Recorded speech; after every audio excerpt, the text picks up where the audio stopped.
A daughter's education, you see, is never just a family matter. It's literally the foundation of our nation's future. Hello and a very warm welcome to this explainer. Today, we're diving into some fantastic insights derived from a comprehensive ebook by the esteemed professionals at Onjob Training Academy. We'll be looking at a topic of paramount importance: society's responsibility in educating girls. Let's explore how we can together build our daughters' futures. Here's a quick roadmap of what we'll be covering today. We'll look at our collective duty towards daughters, the massive impact of schools and teachers, structural support from NGOs and the government, the real power of community and employers, education as a lifelong gift, and finally, how to truly empower our daughters for the future. All right, let's jump right into Section 1, our collective duty towards daughters. You know, the foundation of a daughter's success relies heavily on a much broader support system than just the four walls of her home. When we talk about society here, we mean the entire ecosystem shaping girls' opportunities. We're talking about schools, teachers, the government, NGOs, local communities, and of course, employers. Think about it. When these pillars neglect their duty, our national development inherently slows down. But when this entire ecosystem unites for capacity building and actively supports girls' education, both our families and our nation are strengthened immensely. It's a real game changer. Moving on to Section 2, the impact of schools and teachers. Now, a truly empowering educational institution has to provide so much more than just textbook knowledge, right? For holistic development, a good school absolutely must instill discipline, teach crucial life skills, and create opportunities that build confidence, all within a strictly safe and secure environment. And most importantly, girls need to receive equal encouragement across academics, sports, and leadership roles. Let me give you an example. Think of a local government school that introduced science competitions specifically for girls. By just providing that platform, so many girls discovered a genuine passion for science, unlocking their hidden potential to go after prestigious engineering and medical careers. That's the kind of impact we're talking about. And of course, these institutions are driven by people. There's a fundamental truth we need to remember. A good teacher does more than teach subjects. They inspire confidence, identify hidden talents, and literally change lives. Take the highly inspiring case study of Seema, for instance. She was an average student from a small town, but her teacher astutely noticed her deep interest in social issues.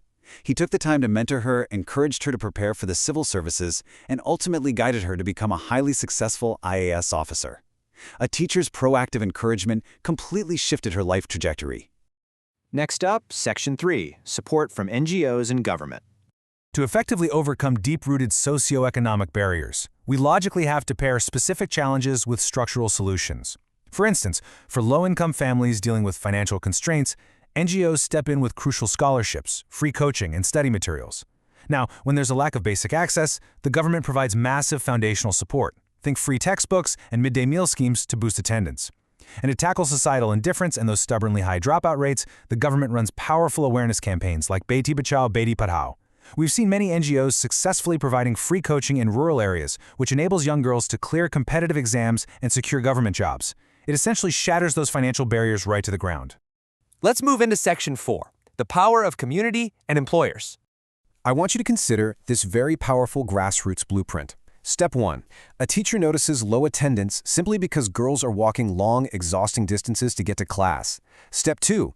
Instead of just accepting this as the norm, the teacher takes the initiative and collaborates with local NGOs and community members. Step 3.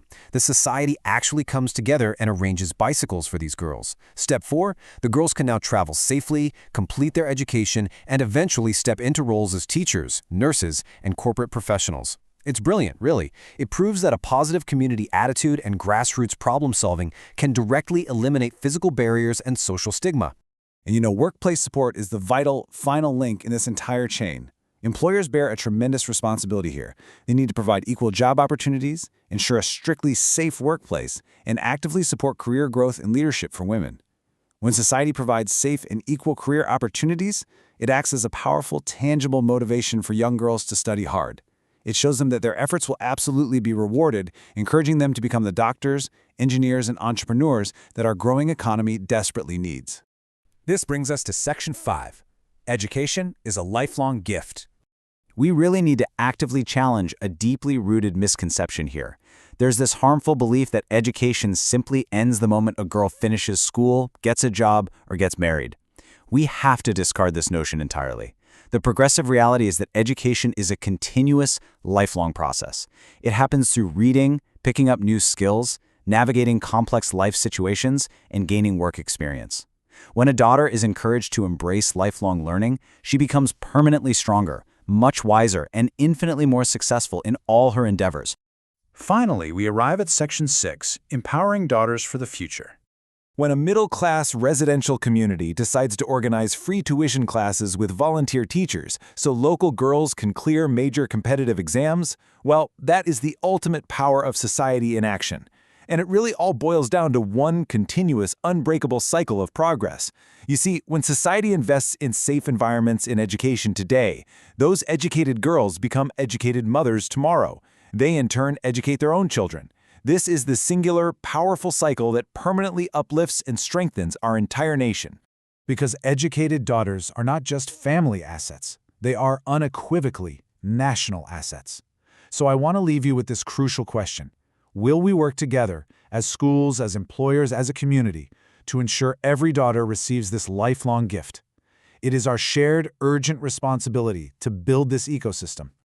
To understand exactly how to implement this kind of capacity building in your own community, I highly encourage you to dive into the comprehensive guide this explainer was based on. You can just scan the QR code on your screen or check the description below to purchase the ebook, Why and How Education is One of the Best Gifts to Daughters. It's created by the brilliant professionals at Onjob Training Academy. It's just a one-time payment for lifetime access to knowledge that will empower your daughters forever. Start reading today, and let's do the needful to build a brighter future together. Thank you so much for joining me in this highly informative session,